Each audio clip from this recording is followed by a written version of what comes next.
Which makeup procedure left Nina Dobrev absolutely speechless? And I was mortified. I thought it was the end of the world. Did the vampire diet almost make the cast pass out on set? Feel so uncomfortable, but yet somehow it's our job. And what crazy producer's idea left Ian Somerhalder unable to move? Well, I just got killed. Hi, I'm Janet, and it's time to sink our teeth into shocking facts about the process of becoming of the Vampire Diaries supernatural. Come closer. I don't bite. I'm drooling. I'm sorry. You're not at all. Negative. If you've ever wondered what a vampire bite would feel like on your skin, the answer is pretty awkward and soft. The sharp-looking fangs that you see on screen are actually simple, stretchy caps. In a real-life setting, those harmless teeth wouldn't leave a trace on your neck. Actually, the worst thing that would happen if you encountered this night beast would be that they could fall out. To avoid that awkward situation, the team of talented makeup artists constructed an individual custom pair with succinct and precise sizes and shapes for each actor that required fangs for the scene. The bloodthirsty vampires don't seem so bad and vicious after all now, am I right? Showing their fangs is a vampire power move. But boy, was it a whole ordeal to make it work for some. Ever notice that, unlike in any other vampire trope-based movie, we rarely see characters roaming around with their fangs out? Often, it is just the scenes with a bite in it that we get to see their bloodthirsty side. The truth is, the perky fangs gave the actors a lisp, which totally goes against the whole seductive predator look. It is an art form on its own to keep in character with a mouthful of fake teeth while being scary, vicious, and hot. Nina Dobrev admits her caps made her unable to speak, yet that did not stop this girl from teaching a whole masterclass on TV, showing off her top-notch vampire look.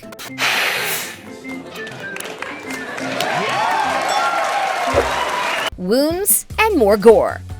Would it even be the Vampire Diaries without its bloody carnage and casual heart extractions? The hit show's battle scenes and never-ending poking with a stake between the Salvatore brothers is why we loved it, and those things required a lot of work to come off as real. A bite wound may seem like just a splash of fake blood smeared across the body, but the truth is the whole process was a hot mess situation. To make it look realistic, the makeup artists first glued down layers of prosthetics to the skin to give it texture and volume. But that's not nearly enough to make it work. The small piece of rubber requires a lot of work to be seamlessly blended in to match with the skin color. And then, when all of that is intact, you strategically top it up with blood. So the bite marks are not just a random patch, but a well-thought, thorough shape of multiple layers and textures to make it the most believable bite mark you've ever seen. There were some minor reservations on set though. Some of the show's most memorable moments are ones where vampires get to rip their enemies' hearts from their chest with bare hands. What may make you feel less grossed out by that image is the fact that it is fake. Yet one of the cast members ended up eating the fake heart on set. Unsurprisingly, this special someone was Joseph Morgan, who played the hybrid Klaus. In season 5, the actor ends up taking a bite of the freshly ripped out heart, and that was a moment. The actor revealed that the crew had to custom make him a vegan heart, so Morgan could actually go all the way with it. Ah, the things we do for work. Sweet blood carnage. As disgusting and disturbing as it seems, the scenes with blood drinking turned out to be the sweetest. And I mean that literally. Despite the speculations going around about the origin of the blood, Nina and Candace and Kat Graham and all the girls every week have to donate a little bit of blood. the truth behind the unbelievably realistic supply you saw in Mystic Falls hides in one very interesting ingredient: colored syrup. The blood the vampires are running on in the series is realistically edible. A drop of food coloring, a pinch of salt for preservation purposes, and peppermint extract that was meant to solve the problem of making it more flavorful for the actors to tolerate. Yummy! Let's talk about the ingredients of this DIY prop now. It turns out that the production had to make around 5 different types of blood textures for the scenes. The red 40 food coloring mixed with cherry juice extract was used when actors would have to literally down a shot of it in a close-up scene. A corn syrup-based mix was used for dripping from the mouth and wounds. And other fake blood smoothie mixtures almost made Ian Somerhalder throw up. It is no wonder the cast complained about risking getting diabetes from all the scenes where they had to have a mouthful of sugar-infused liquid, take after take. I can't stand that blood. I hate it. There's so much sugar in my body. I feel like I'm gonna The lead star revealed that every cell in his body was protesting taking it in. Knowing how big of an advocate for a healthy lifestyle Ian Somerhalder is, it is truly a mystery how the actor tolerated this vampire diet for a decade. The special effects team had to make several gallons of blood at a time, and it wouldn't last more than 2 to 3 months on a show like The Vampire Diaries. And yeah, remember all the blood-stained clothes on the show? Apparently, that's not something you can just take to the dry cleaners either. The makeup crew admitted the fake blood was extremely hard to get off, and cast would have to be really careful to not mess around with it, which explains the frequent clothing swaps. All those precious fancy shirts the actors were wearing in that scene would only last one take.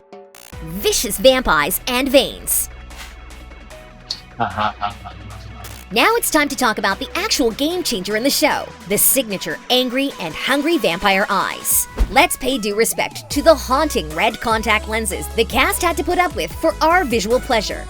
I cry like a 2-year-old when these things go in. It may seem like an incredibly fun look to embody, but it was excruciatingly painful. Nina Dobrev compared her experience of wearing the lenses to the pain you would experience if you had 20 eyelashes stuck inside your eye. Yikes! The reason for so much discomfort had to do with the size of the lenses. They literally covered the whole eyeball, so there wasn't a lot of room left for vision or movement.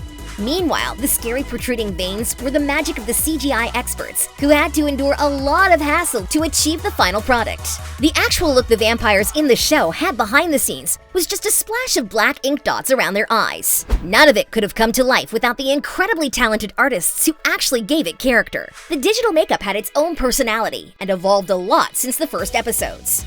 It was not just a creepy shadow on the face, it was a character on its own that conveyed emotion, rage, ambivalence, or conflict. In order to be able to modulate the whole vein performance, each actor had his or her own set of veins that were adjusted for their personality. Each individual vein on their faces, its color, motion, and height were controlled by the team, who made it look absolutely surreal. The production had their own artists who wrote custom software specifically for the show to generate 3D mapping of the skin. By doing this, the crew managed to control the movement of blood through the veins and even track the deformation of the whole patch of skin under each eye. I wish I knew this when I watched the show the first time. Now, don't click out just yet to see what you did not know about Michael Trevino's transformation scene. No makeup?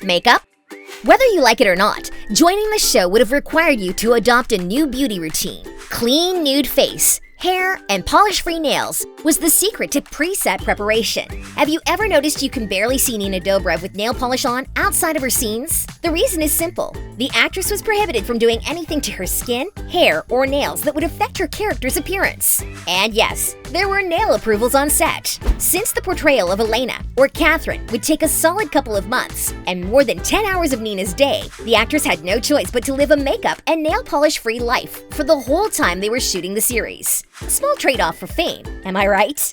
Other than blood and crazy eye colors, it seemed like the cast was all about natural beauty. Little did you guys know. Even though it looks like the Vampire Diaries stars wake up gorgeous like that, it would take 2 to 3 hours to get them ready for the shoot. Yes, there is a fine line between looking fresh and pretty and looking camera ready. Phoebe Tonkin, who played Haley in the series, used to come with wet hair to set and leave it all up to the makeup team. Once, when the actress cut her hair, the crew had to find appropriate extensions to match her character's look. Meanwhile, Kat Graham, who played the iconic witch Bonnie in the show, never even got the chance to be in a scene with her natural hair. The actress had to put up with wigs for all 8 seasons. Speaking of hair issues, hair is everything. I might crush all the die-hard Stelina fans' hearts by bringing up this scene. Remember the episode when Elena realizes her feelings for Damon and they exchange their first kiss? Yeah, you might think of it as an epic scene with all the rain coming down their faces. But the real deal was the makeup team, who did their best and spent ages to make it work. The truth was, it was freezing in Atlanta at the time, and the rain you were seeing was massive water cranes blasting it down on Elena and Damon, Ian and Nina, to get the perfect romantic shot. Later on, Nina revealed she left in the middle of the scene and dashed to the makeup chair to get rid of all the icicles in her eyes and hair. The makeup team had to literally blow dry her head to get her to look like she wasn't freezing to death. So did Ian. So when the rain cranes would come down, the water would hit us. We had to cut because my facial muscles would freeze, and I literally could not speak. The to die for outfits. It was probably easiest for production to stick to the current fashion trends and stock up at the closest mall. Am I right?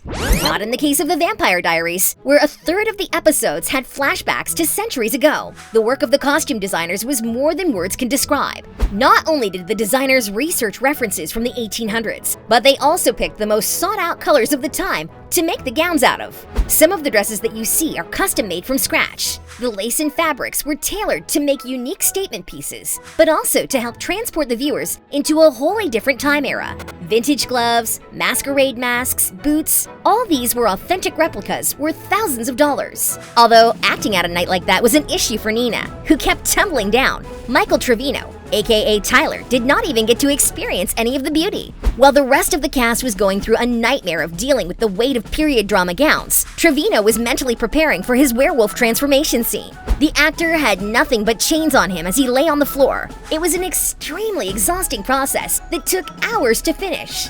But it was rewarding. In an interview with EW, the actor revealed Candace King asked the production assistant to bring Michael his favorite chocolate chip cookies and pizza to his room after the shoot. Not a bad ending to the day at all. Everything is fake.